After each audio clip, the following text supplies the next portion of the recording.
Fixed deposit और recurring deposit, ये दो ऐसे इन्वेस्टमेंट हैं।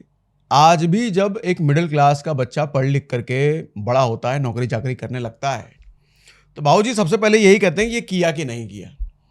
और अक्सर लोगों में मैं देखता हूं कि आज भी ये कंफ्यूजन है कि फिक्स्ड डिपॉजिट करें या रिकरिंग डिपॉजिट करें, और कौन से में ज़्यादा रिटर्न होगा, कौन सा ज़्यादा सेफ है, कौन सा ज़्यादा बढ़िया है, कौन सा ज़्यादा कैसे करना है। मतलब बहुत तरह के सवाल आज भी हैं। हालांकि ये बहुत पुराना इंस्ट्रूमेंट है इन्वेस्टमेंट का और ट्रस्टेड इंफॉर्मेशन है। लोग भरोसा करते हैं, लोग इमरजेंसी फंड के लिए इसको इस्तेमाल करते हैं, लोग लॉन्ग टर्म इन्वेस्टमेंट के लिए भी इसको इस्तेमाल करते हैं। लेकिन बहुत सारी चीज़ों में आज भी लोगों में क्लैरिटी नहीं है इन दोनों को लेकर के। तो आज हम इन्हीं दोनों के बारे में बड़ा डिटेल में बात करेंगे।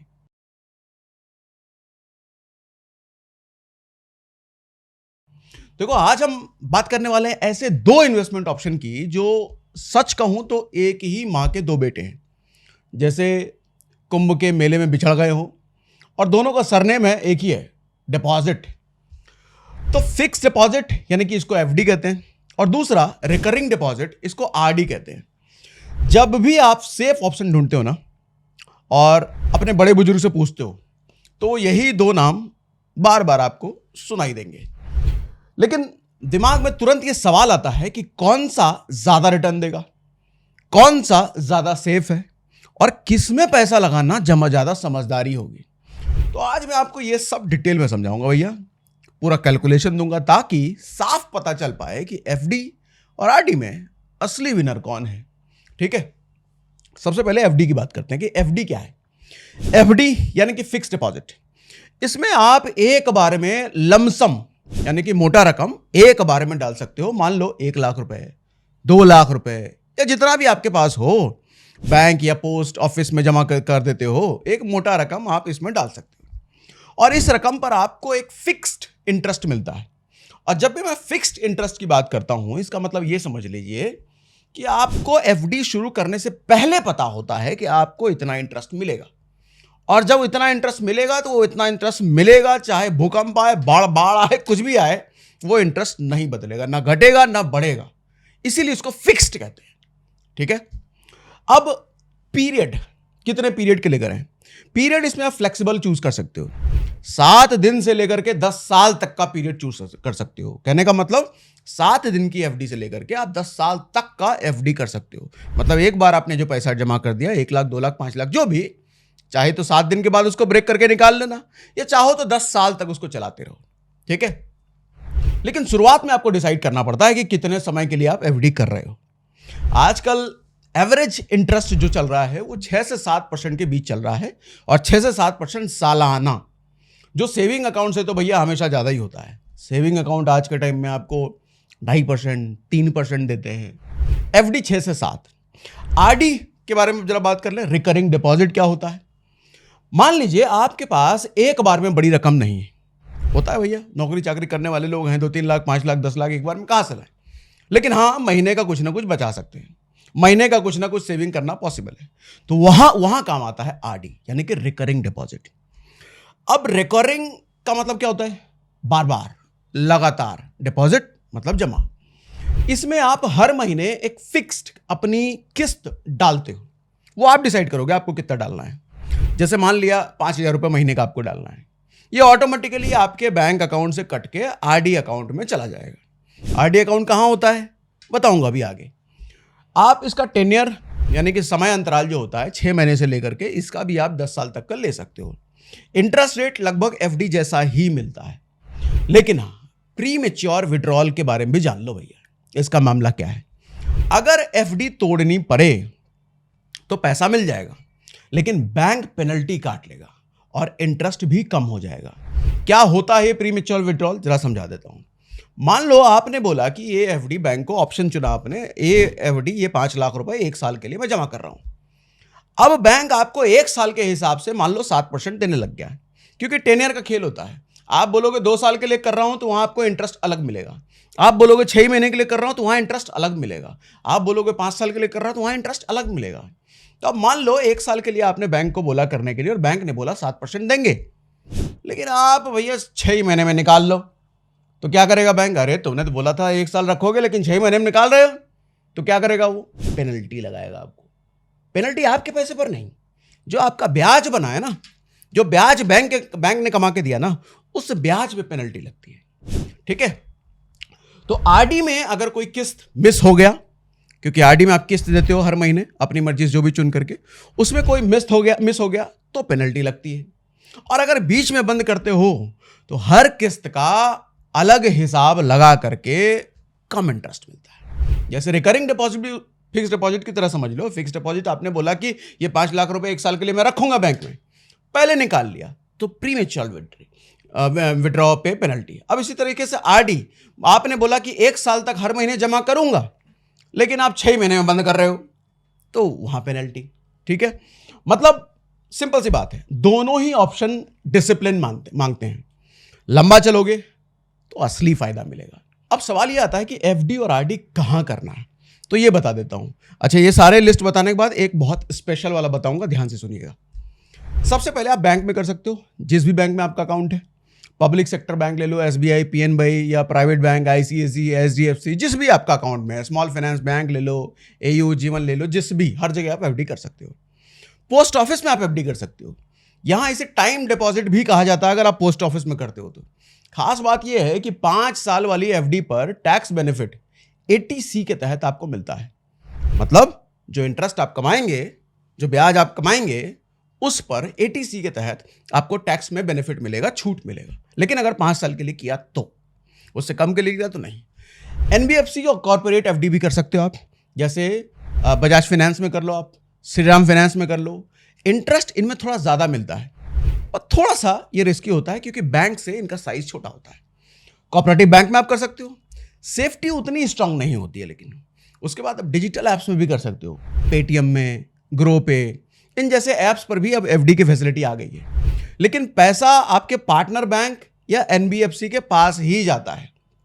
ठीक है, जिस भी बैंक में एफडी फाइनली खुलेगी, बैंक आपको नहीं चुनना, ये ऐप वाले चुनते हैं। तो एफडी हो या आरडी करना है तो मैं कहता हूं स्मार्ट तरीके से करो तो ज्यादा अच्छा है। अब आपको ये क्या बात बोल दी है, स्मार्ट तरीका मतलब? हाँ, समझाता हूं ना।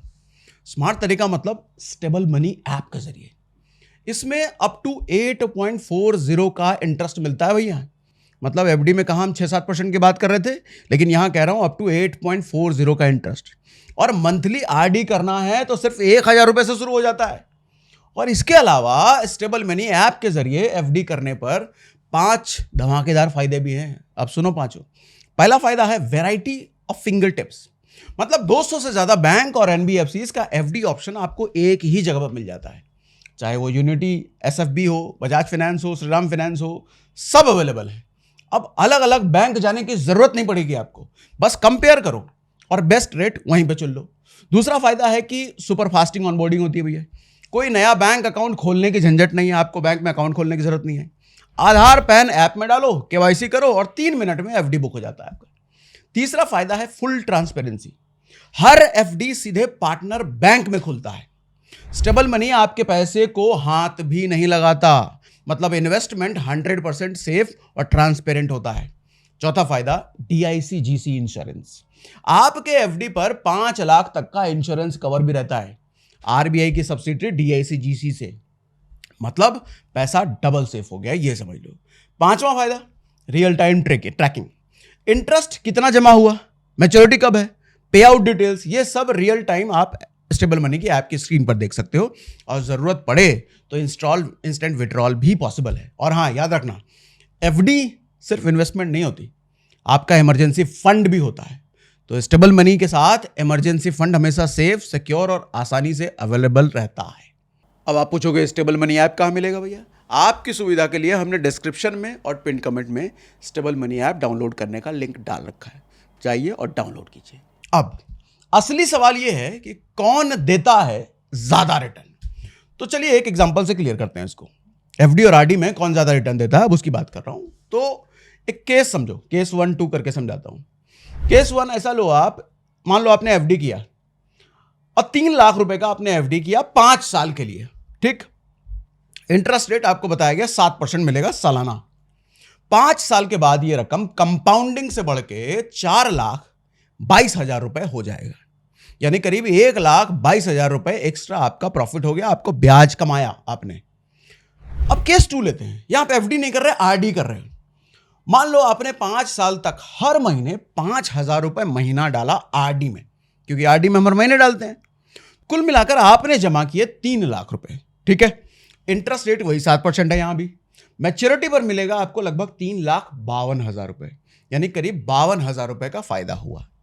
अब ये फर्क क्यों आया ये समझो, क्योंकि एफडी में पैसा शुरू से ही पड़ा रहा तो पूरे 5 साल तक इंटरेस्ट कमाता रहा, जबकि आरडी में हर महीने थोड़ा थोड़ा पैसा जमा हुआ, तो हर किस्त को उतना समय नहीं मिला इंटरेस्ट कमाने का। अब यही वजह है कि एफडी का रिटर्न हमेशा आरडी से ज्यादा मिलता है। अब टैक्सेशन की भी बात कर लूं। टैक्सेशन देखो, एक इंपॉर्टेंट पॉइंट ये आता है कि एफडी हो या आरडी, दोनों से मिलने वाला इंटरेस्ट इनकम टैक्स एक्ट के हिसाब से इनकम फ्रॉम अदर सोर्सेस माना जाता है, यानी ये पूरी तरीके से टैक्सेबल होता है भैया। और यहां स्लैब रेट लागू होता है, आपका इंटरेस्ट आपकी सैलरी या बिजनेस इनकम में जुड़ जाता है। इसका मतलब आप जिस भी टैक्स स्लैब 5%, 20%, 30% जिसमें भी आप आते हो उसी हिसाब से आपको टैक्स देना पड़ता है। एग्जाम्पल से भी समझाऊंगा। अब बात कर लेते हैं टीडीएस की, tax deducted at other source. FD पर अगर एक फाइनेंशियल ईयर में 40,000 रुपए, सीनियर सिटीजन के लिए 50,000 रुपए होता है, अगर उससे ज्यादा हो गया तो बैंक 10% टीडीएस अलग से काटेगा भैया। पैन नहीं दिया तो टीडीएस 20% लगेगा। अगर इनकम स्लैब लो है तो आप फॉर्म 15G 15H भरकर टीडीएस से आप बच भी सकते हैं। अब आरडी पर बात कर लेते हैं। आरडी पर इंटरेस्ट टैक्सेबल होता है जैसे वहां होता है, लेकिन यहां बैंक टीडीएस डिडक्ट नहीं करता, आपको खुद आईटीआर में इंटरेस्ट दिखा करके टैक्स देना होगा। मतलब आरडी में टैक्स की लायबिलिटी तो है लेकिन टीडीएस का झंझट नहीं है। ठीक है भैया, अब इसको एग्जांपल समझाता हूं। मान लो आपने एफडी में 3 लाख रुपए डाले 5 साल के लिए, तो लगभग 4.22 लाख बन गए भैया, यानी कि 1.22 लाख का इंटरेस्ट आपने कमाया। अब ये 1.22 लाख जब आपकी इनकम में जुड़ जाएगा और अगर आप 20% के इनकम स्लैब में आते हैं अगर, तो टैक्स बनेगा करीब 24,400। लेकिन अगर आप 30% के स्लैब में हैं, आपकी कमाई ज्यादा है, तो टैक्स होगा करीब 36,600 रुपए। यानी जो रिटर्न आप कैलकुलेशन में देख रहे हैं उसमें से टैक्स काटने के बाद एक्चुअल गेन थोड़ा कम हो जाएगा भैया, सरकार टैक्स भी तो काटेगी। अब इसी तरीके से आरडी वाले केस में समझो, 52,000 का इंटरेस्ट भी आपकी इनकम में जुड़ जाएगा और स्लैब रेट से ही टैक्सेबल होगा। ये भी फर्क सिर्फ इतना है कि एफडी में बैंक पहले से टीडीएस काट लेता है, आरडी में आपको खुद टैक्स चुकाना होता है।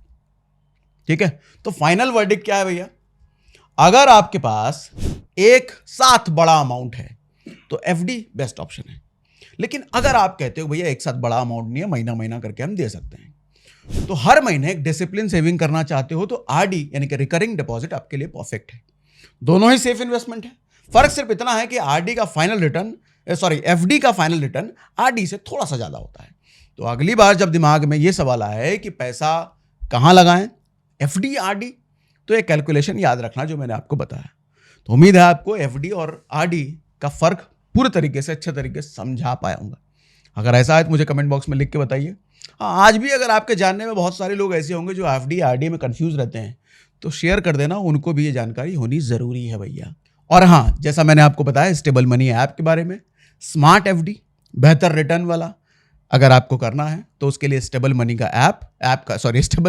लिंक हमने पिन कमेंट और डिस्क्रिप्शन में दे रखा है।